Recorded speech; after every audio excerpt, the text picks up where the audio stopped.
The NBA needs to explain how the best defensive player in the league by a wide margin didn't win Defensive Player of the Year. No one wants to shoot against Wemby, and why would they?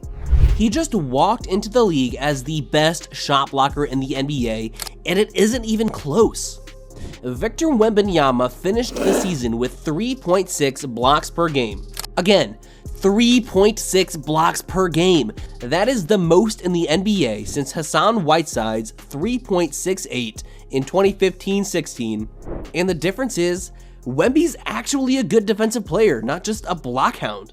Wemby became the first rookie to lead the league in blocks since Manute Bol in 1986. And the first player, period, to finish a season 20, 10, and 3 blocks per game since Shaq in 2000. Before the season, we said both of those two things would happen. That's not bragging, he was the most hyped rookie in 20 years for a reason. I mean, just look at him. He's like if Plastic Man knew hoops. But basic counting stats can lie. A lot of players can pile up blocks and not actually be that good defensively. Talking about you, Whiteside. But if you break down the tape and the advanced stats, it's actually embarrassing that Rudy Gobert won his 4th Defensive Player of the Year, and the NBA needs to explain why. Shea Serrano went viral the other day for tweeting this during the Nuggets Game 5 win against the Timberwolves. A 7-foot Defensive Player of the Year who won't guard the other team's 7-footer is no Defensive Player of the Year.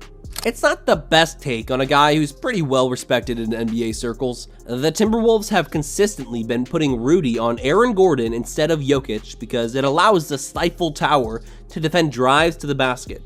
After all, it's not like Rudy's actually gonna stop Jokic. Who can?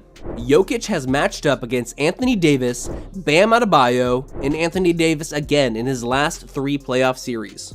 And guess what? He balled out in 3 straight playoff series. If Wemby matched up against Jokic, Jokic still would have balled out. So that was the obligatory to be fair, but the truth is, Rudy Gobert is being exposed defensively in the playoffs. Again. By every metric, Gobert's defense slips in the playoffs. The answer might be as simple as he doesn't play Jokic every game of the regular season. But this is not a new thing. Gobert gets hunted by smaller, quicker offensive players constantly in the playoffs, when weaknesses get exposed in long series. That's no shame to Gobert. A lot of 7-foot rim protectors have the same problem, but not Wemby. Wemby might be the best perimeter defender among all bigs the league has ever seen. Remember how Kevin Garnett could get a bad switch, but then it just didn't matter? He'd lock up Baron Davis or whoever more effectively than his point guard ever could. Wemby's been doing the same thing. Wembanyama came from an international league as close to as finished a product as you could want, at least on the defensive end. Side note, if that's wrong and he still has a long way to go before he peaks defensively, just imagine how scary that is. The way he makes offensive players run scared on fast breaks is hilarious, and we still haven't gotten to the advanced stats. So why did Rudy win? Keep watching to find out. The nerd community has loved Wemby this year. He was 5th in defensive win shares at 4.4, and insane 2nd in defensive plus minus with 3.3, 2nd in defensive rating with 105.8. Those numbers are just ridiculous for a rookie. Even crazier, Chet Holmgren isn't far behind in any of those stats. 2 generationally great defensive rookies in the same class. But the thing is, Wemby's numbers are just way more impressive for one reason. His team sucks. If you're following along, you might see something in these stats that seems like it hurts Wemby's argument. For all of these lists where he's number 5, number 2, whatever, Rudy Gobert is on top. Gobert is 1st in defensive win shares with 5.8. He's 1st in defensive rating with 104.5. He anchored the best defense in the league, proving that last year's massive trade wasn't actually an overpay. Look a little bit closer though. Check out who's also on the defensive leaderboards. Naz Reid, 3rd in defensive rating. Anthony Edwards, 14th. Kyle Anderson, 12th. Even Karl Anthony Towns is 11th. When you're on a great defensive team, your numbers across the board look better. You've got guys backing you up, you've got schemes protecting your weaknesses, your win shares are higher because, crazily enough, you have more wins. Rudy Gobert is an all-time defensive player who had a great season, but his stats are inflated by a great team. Chet had an all-time great rookie year defensively, but his stats are inflated by a great team. Victor Wembanyama did not have a great team.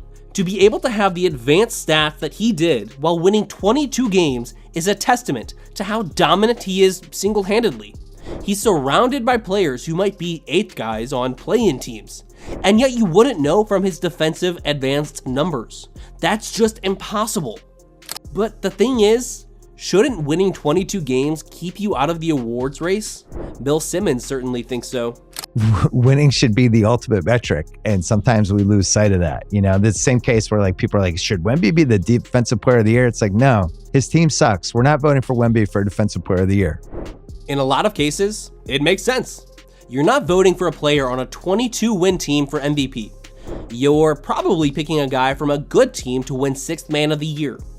It can be a tiebreaker for Rookie of the Year and Most Improved Player, but it's not that important. So where is the line for Defensive Player of the Year?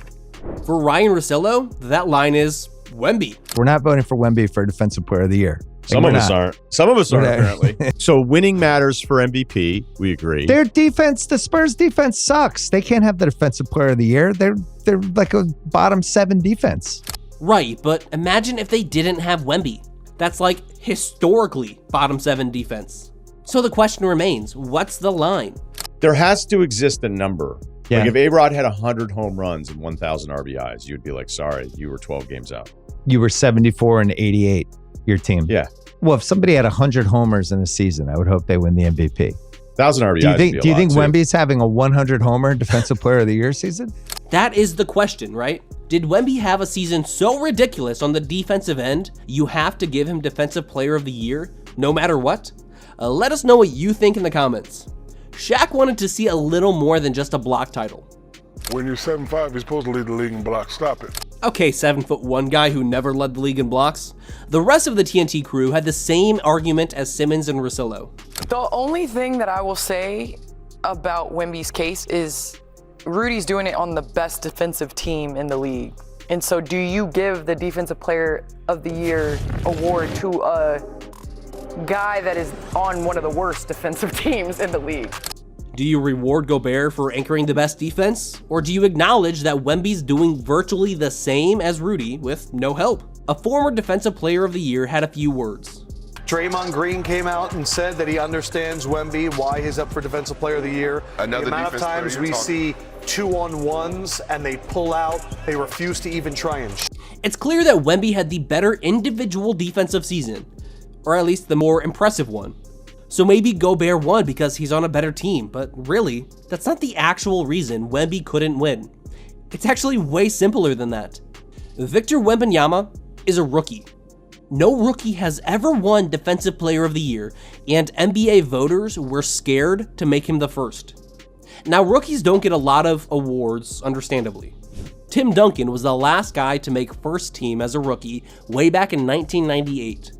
No one has won MVP as a rook since Wes Unseld in 1969. Ben Gordon was the only player to win 6th Man as a rookie back in 2005. We hope we don't have to explain why no rookies ever won Most Improved Player. But Defensive Player of the Year, it's never happened. Voters are scared to vote for the first thing to happen in any situation, especially if that player's on a bad team.